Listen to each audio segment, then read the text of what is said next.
बदीउस्समावाति वल अर्द, अल्लाह तबारक व तआला आसमानों और ज़मीन को नए सिरे से पैदा करने वाला है, आसमानों और ज़मीन का मौजूद है।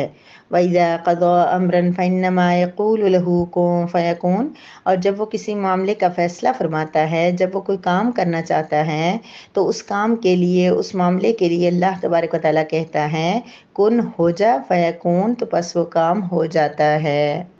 बदीउस्समावाति वल अर्द, अल्लाह तबारक व तआला आसमानों और ज़मीन को नए सिरे से पैदा करने वाला है, आसमानों और ज़मीन का मौजूद है। वइज़ा क़ज़ा अम्रन फ़इन्नमा यक़ूलु लहू कुन फ़यकून, और जब वो किसी मामले का फ़ैसला फरमाता है, जब वो कोई काम करना चाहता है तो उस काम के लिए, उस मामले के लिए अल्लाह तबारक व तआला कहता है कुन हो जा, फ़यकून तो बस वो काम हो जाता है। नहमदुहु व नसल्ली अला रसूलिहिल करीम, अम्मा बाद। सूरह बकरा की आयत नंबर 117 है, जिसमें अल्लाह रब्बुल इज़्ज़त अपनी एक बड़ाई बयान कर रहे हैं, अपनी सिफ़त बयान कर रहे हैं, अपने इख्तियार को बयान फरमा रहे हैं। पहली बात तो ये अल्लाह पाक फरमा रहे हैं बदीउस समावाति वल अर्द, अल्लाह पाक ने आसमानों और ज़मीन को नए सिरे से बनाया, यानी कि पहली मर्तबा ये आसमान पहले नहीं था।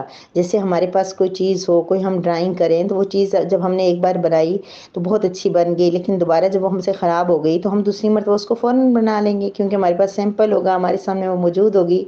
लेकिन जब हम पहली मर्तबा किसी काम को करते हैं, अल्लाह तो हमसे बहुत आला है, लेकिन हम किसी चीज़ को पहली मर्तबा करते हैं तब तो वो चीज़ एक न्यू चीज़ होती है, उसके लिए काम करना मुश्किल होता है, लेकिन अल्लाह पाक के लिए तो कुछ मुश्किल नहीं है।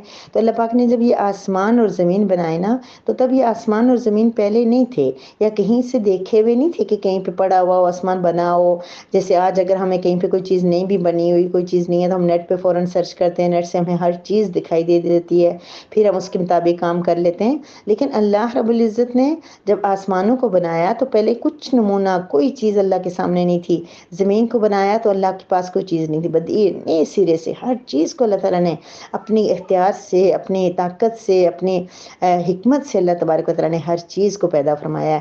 और फिर दूसरी सबसे बड़ी बात, अल्लाह ताला के इख्तियारात किस कदर ज़्यादा हैं कि अल्लाह पाक कोई काम करना चाहें, लेकिन फिर भी अल्लाह ताला ने, हम कुरान में पढ़ेंगे कि आसमान और ज़मीन को 6 दिन में बनाया, और ये सारा कुछ वो वहाँ डिटेल आएगी। अल्लाह ताला ने कुछ चीज़ें इस तरीके से भी की हैं इंसानों को समझाने के लिए, लेकिन बहरहाल अल्लाह पाक जब किसी काम के लिए चाहें कि ये काम हो जाए तो अल्लाह ताला उसके लिए ये नहीं कि अल्लाह ताला को कोई मनसूबा बनाना पड़ता है, कोई स्ट्रक्चर बनाना पड़ता है, या कोई मामलात तय करने पड़ते हैं। नहीं, अल्लाह पाक सिर्फ कहते हैं कुन हो जा फ़यकून, वो हो जाता है। नहीं, अल्लाह उसको कुन भी ना कहें, अल्लाह पाक सिर्फ इरादा फरमा ले उस काम का तो वो हो जाता है। जैसे अगर अल्लाह पाक चाहें कि कायनात उलट पुलट हो जाए, क़यामत आ जाए, तो अल्लाह सिर्फ कुन कहेंगे और सारी कायनात बन जाएगी। अल्लाह पाक चाहें कि ये सारी दुनिया मुसलमान हो जाए, अल्लाह कुन कहें, सारी दुनिया मुसलमान हो जाएगी।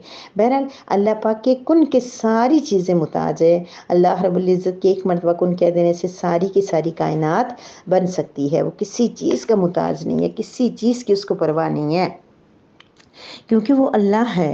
अल्लाह ने ज़मीन और आसमान को जो बनाया है तो वो इनकी वजह से ज़मीन और आसमान का मालिक भी है, हर चीज़ उसी की ताबे है। बल्कि ज़मीन और आसमान को किसी नमूने के बगैर भी उसी ने बनाया है। वो जो काम भी करना चाहे उसके लिए कुन कहना काफ़ी होता है। और ऐसी ज़ात को जिसको हर काम के लिए सिर्फ कुन कहना काफ़ी है, उसको क्या ज़रूरत है औलाद की। जो पिछली आयत मुबारक में आया था कि यहूदी कहते हैं फ़लाँ बेटा है फ़लाँ, तो अल्लाह पाक को क्या ज़रूरत थी किसी औलाद को बनाने की, बेटा बनाने की। तो लिहाजा वो बहुत ऐसी ज़ात है कि उसको किसी चीज़ की ज़रूरत नहीं है। गुज़िश्ता आयत मुबारक के अंदर जब हमने ये पढ़ा था कि औलाद अल्लाह तबारक व तआला के लिए लोग कहते हैं कि फ़लाँ फ़लाँ, बाज़ फ़िरक़ों ने कहा कि अल्लाह की औलाद है, तो उसकी तरदीद में मैंने आपसे कहा था कि 5 दलाइल ऐसे इन 2 आयात में आए हैं जिनकी वजह से अल्लाह ताला रद्द फरमा रहे हैं कि अल्लाह की कोई औलाद नहीं है। उसमें से चौथी दलील ये थी कि बदीउस समावाति वल अर्ज़, ये भी एक दलील है कि अल्लाह ताला ने ऐसे इस ज़मीन और आसमान को बनाया और इस तरह कि इसका कोई मादा, कोई सूरत पहले मौजूद नहीं थी। बग़ैर किसी नक्शे के, बग़ैर किसी स्ट्रक्चर के अल्लाह ताला ने अपनी कुदरत से तमाम कायनात को बना दिया, फ़ौरन वजूद में लेके आ गया। और अल्लाह ताला की कुदरत इतनी अजीम और इतनी अजीब है कि उसको क्या ज़रूरत है फिर औलाद की। इतनी जब बड़ी कायनात का मालिक है, इतना काबिल है, तो उसको क्या ज़रूरत है फिर किसी और चीज़ की। پھر اللہ رب العزت نے پانچویں دلیل یہ بیان فرمائی کہ وَإِذَا قَضَىٰ أَمْرًا فَإِنَّمَا يَقُولُ لَهُ كُن فَيَكُونُ، کہ اللہ تعالیٰ فرما رہے ہیں کہ اللہ تعالیٰ کی کائنات، یہ ساری کائنات کی تخلیق اور ایجاد یہ بغیر کسی سبب اور بغیر کسی وسائل کے اللہ تبارک و تعالیٰ نے بنایا، اور اس کے لیے تو اللہ کا صرف حکم اور اشارہ ہی کافی ہے۔ تو اللہ تعالیٰ کے حکم سے، صرف اشارے سے ہی ساری چیزیں وجود میں آ گئی ہیں۔ تو اللہ رب العزت اتنا زبردست ہے کہ جو اللہ جو چاہتا ہے قادر ہے، ایسی عظیم قدرت والا ہے کہ نہ اس کو کسی شریک کار کی ضرورت ہے، نہ کسی نائب کی، نہ معاون کی، نہ مددگار کی، لہٰذا نہ اس کے کوئی ولد ہے اور نہ کوئی نائب۔ تو یہ ان اس آیت میں بھی گزشتہ آیت ہی کی اللہ تبارک و تعالیٰ مزید وہ کر رہے ہیں کہ اولاد کے لیے کہہ رہے ہیں کہ اولاد بنائی ہے۔ میں کیوں اولاد بناتا جب میں نے خود آسمان و زمینوں کو بنایا، میں ہر چیز کر سکتا ہوں، تو مجھے کیا ضرورت ہے اولاد کی؟ تو بہرحال اس کی اتنی ضرورت یہاں پر نہیں ہے کہ اولاد اللہ تبارک و، چونکہ الحمدللہ ثم الحمدللہ ہم سب کا یقین ہے اس بات پہ کہ اللہ رب العزت قل هو اللہ احد اللہ الصمد لم یلد ولم یولد، تو ہمارا اس پہ یقین ہے کہ اللہ کی نہ کوئی اولاد ہے اور نہ اللہ تعالیٰ کسی کی اولاد ہے۔ تو بہرحال ہم نے کیا کرنا ہے، ہم نے اپنے اللہ رب العزت کو جو آسمانوں اور زمین کا مالک خالق رب ہے اور وہ سب کچھ کر سکتا ہے، لیکن اس نے ہمیں بچایا ہوا ہے ہمارے اتنے گناہوں کے باوجود۔